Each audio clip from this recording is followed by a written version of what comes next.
Yep. So two sort of separate and intermingling questions. You were talking about Europe being around 300 million people. So why is a group of similar size, which is America, will it face similar? You think the right and left can talk to each other? Sure. You think they speak the same language? Right. Right. So You see that fragmenting occurring. And they really are, not only are they speaking different languages, they really are speaking different languages. It's the right way of thinking about it. Yes, it's very, very dangerous. You know, I think the US worked for a long time, first of all, because it didn't always have 300 million people. It's a lot of people to put under one umbrella. Now, the utility of the American system is that it is a hierarchy, right? There's individuals, families, towns, states, underneath a somewhat loose federal structure. And that's sort of, so it's not a monolith where everyone has to speak precisely the same language. It's got some flexibility built into its structure because it's formulated into components which have a certain amount of autonomy. And so far that's worked sufficiently well. Whether it will, and it'll probably continue to work. I mean, the Americans are a very, very robust people, and they've gone through things that are analogous to what they're going through now many times. God only knows, right? But it's a very dangerous thing to presume that the Americans are down for the count, because they have an uncanny ability to rise out from the ashes even stronger than they were before. But you can certainly see the danger lurking. In Europe, that's a different thing. Like, I think the European state is doomed, because I think it grew too fast. And it severed the connection between, like, there's not the proper hierarchy of identification. So, and people are saying, wait, Brussels? Like, who the hell are you guys?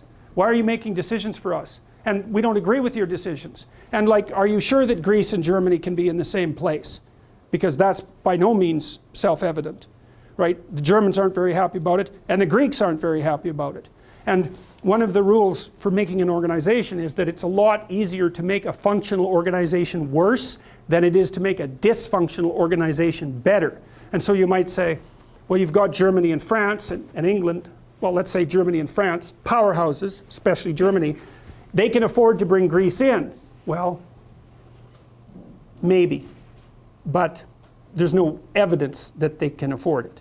So, I mean, Greece is unbelievably corrupt. No one pays their income tax. That's a big problem, right?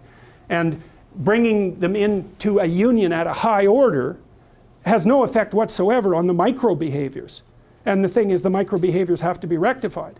And no one really knows how to do that. How do you stop a country where people don't pay their taxes how do you stop the people from not paying their taxes? Why do we pay our taxes? Who knows? We could just all of a sudden decide not to, you know, and the government wouldn't have the resources to run around gathering them all up. For one reason or another, it's become customary for people in functional Western democracies to pay their taxes. But why?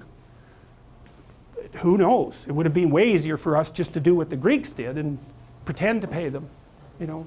So they're too big, I think. And so the people on the right are saying, back to the nation. And like, I understand why they're doing that, but the danger is the nation will subordinate the individual. And I do see it as another example of safe spaces. It's just scale's different. So, and that's why I think that the proper antidote to that, to both the chaos on the left and the order on the right, roughly speaking, is to walk the proper line in the middle. And we better do that, because things are too chaotic at the moment. So it's not good. Maybe it's really good, that's possible. But we're in a state where, I really believe we're in a state where things could go any number of ways, and there's no predicting it. So, and I've never felt that, you know.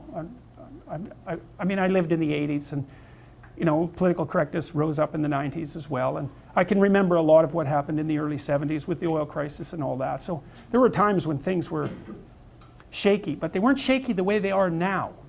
They're an internal shakiness rather than something that was a threat that seemed to be imposed from the outside. And that's different. And it is associated with this intellectual war that's going on with postmodernism and neo-Marxism and all of that as well. So